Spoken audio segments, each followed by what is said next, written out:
বিসমিল্লাহির রহমানির রহিম। ভাই ও বোনেরা, এই দুনিয়াতে ক্ষমতা চিরস্থায়ী নয়।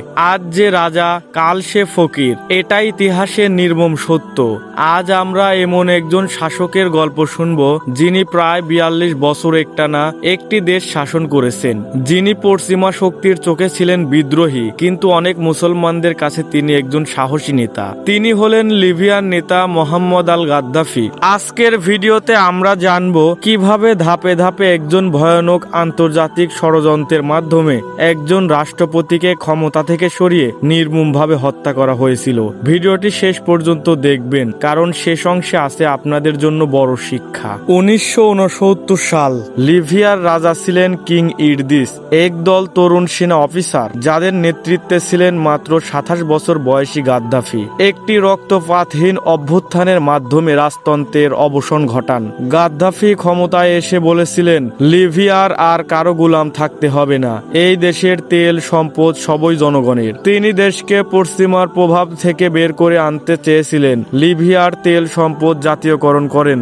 আমেরিকা, ফ্রান্স, ব্রিটেন সবাই ক্ষুব্ধ হয়ে ওঠেন। গাদ্দাফি শুধু লিবিয়ার কথা ভাবেনি, তিনি চেয়েছিলেন আফ্রিকাকে এক করতে, একটি আফ্রিকান স্বর্ণ মুদ্রা গোল্ড ডানার চালু করতে, ডলারের দাসত্ব ভাঙতে। এখন থেকেই শুরু হলো আসল বিপদ। পশ্চিমা শক্তি বুঝে যায়, যদি গাদ্দাফি সফল হয় তাহলে তাদের অর্থনৈতিক সাম্রাজ্য হুমকির মুখে পড়বে। কোরআনে আল্লাহ তাআলা বলেন, তারা ষড়যন্ত্র করে আর আল্লাহ তাআলা পরিকল্পনা করেন, আর আল্লাহ তাআলাই সর্বশ্রেষ্ঠ পরিকল্পনাকারী। সূরাতুল আল ইমরান আয়াত নাম্বার ৫৪। ২০১১ সাল। আবার বসন্তর ঢেউ আসে লিবিয়ায়। প্রথমে শান্তিপূর্ণ প্রতিবাদ, তারপর ধীরে ধীরে অস্ত্র, বিদ্রোহী দল, বিদেশি মিডিয়ার অপপ্রচার। পশ্চিমা মিডিয়া বলতে থাকে গাদ্দাফি নিজের জনগণকে হত্যা করেছে।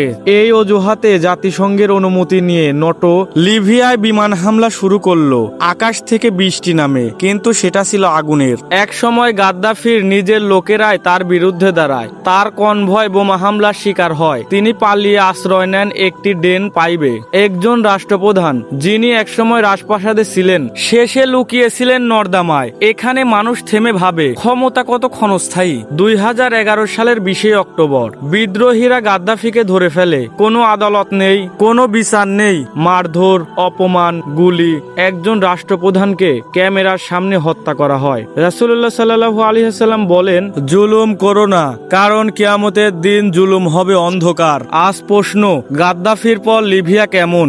একাধিক মিলিশিয়া, গৃহযুদ্ধ, মানব পাচার, দাস বাজার। যে লিবিয়ায় মানুষ বিনামূল্যে শিক্ষা ও চিকিৎসা পেত, আজ সেই লিবিয়ায় ধ্বংসস্তব্ধ।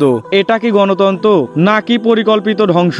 ভাই ও বোনেরা, এই গল্প আমাদের শেখায়, মুসলিম রাষ্ট্রগুলো বিভক্ত থাকলে দুর্বল হয়, বিদেশি শক্তির কথা বিশ্বাস করলে সর্বনাশ হয়। ক্ষমতা নয়, আল্লাহ তাআলা সন্তুষ্টি তাই আসল। আল্লাহ তাআলা বলেন, নিশ্চয় আল্লাহ তাআলা কোনো জাতির অবস্থা পরিবর্তন করে না যতক্ষণ না তারা নিজে নিজে পরিবর্তন করে। যদি ভিডিওটি আপনাদের হৃদয়ে নাড়া দিয়ে থাকে তাহলে শেয়ার করুন। একটা শেয়ার হয়তো কাউকে ইতিহাস শেখাবে, কাউকে সত্য ভাবতে বাধ্য করবে। মহান আল্লাহ তাআলা আমাদের সবাইকে হক বোঝার তৌফিক দান করুক, আমিন। আর অবশ্যই আমাদের চ্যানেলটি সাবস্ক্রাইব করে পাশে থাকা বেল আইকনটি ক্লিক করুন। সবাই ভালো থাকবেন, সুস্থ থাকবেন। কথা হচ্ছে পরবর্তী কোনো ভিডিওতে। আল্লাহ হাফেজ।